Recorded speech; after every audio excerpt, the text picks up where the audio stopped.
Si je vous disais que l'impossible n'est qu'une étiquette temporaire, qu'il ne s'agit pas d'un mur, mais d'un défi, pas d'une impasse, mais d'un pari, et si tout ce qu'on appelle impossible aujourd'hui n'entendait que quelqu'un d'assez courageux pour essayer? Mesdames et messieurs, bonjour. Il y a des siècles, rêver de machines volantes était de la folie.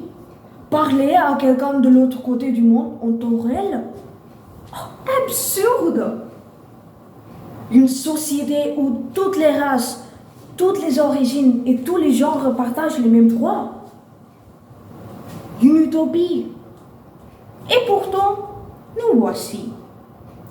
La phrase « les utopies d'aujourd'hui sont les réalités de demain » n'est pas seulement une belle idée, c'est un défi. Un défi lancé à l'humanité.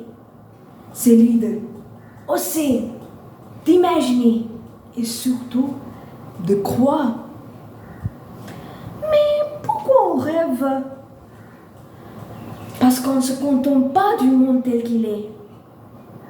En chaque être humain, il y a une rebelle silencieuse, une flamme qui chuchote. Ça peut être mieux. Cette flamme, ça c'est l'espoir. Et quand l'espoir rencontre le courage, l'utopie devient un plan. Le rêve devient un projet et le projet devient le changement. Pensez à l'abolition de l'esclavage, à la chute du mur de Berlin et à la naissance d'Internet. Toutes ces avancées ont commencé comme des rêves fous, moqués, rejetés, combattus, jusqu'au jour où ils sont devenus réels.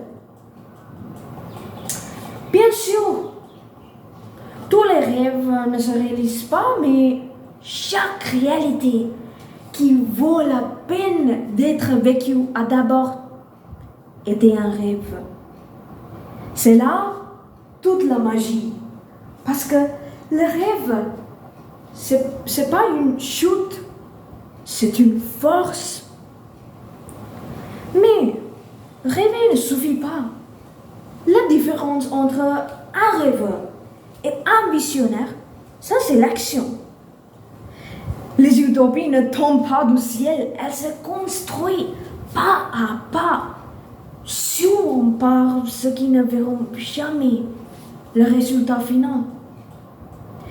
Et voici la plus belle ironie.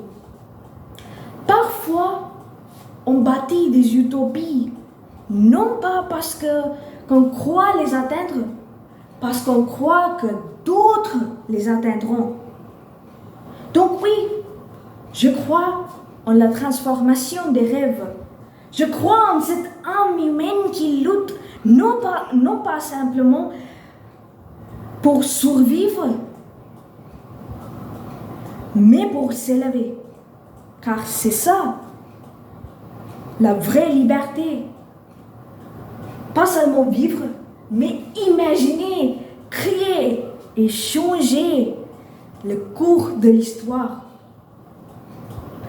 L'utopie n'est pas un lieu, c'est une étoile. Elle guide ceux qui osent lever les yeux, ceux qui avancent malgré l'obscurité.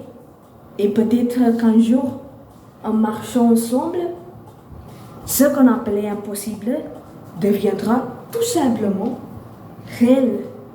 Merci.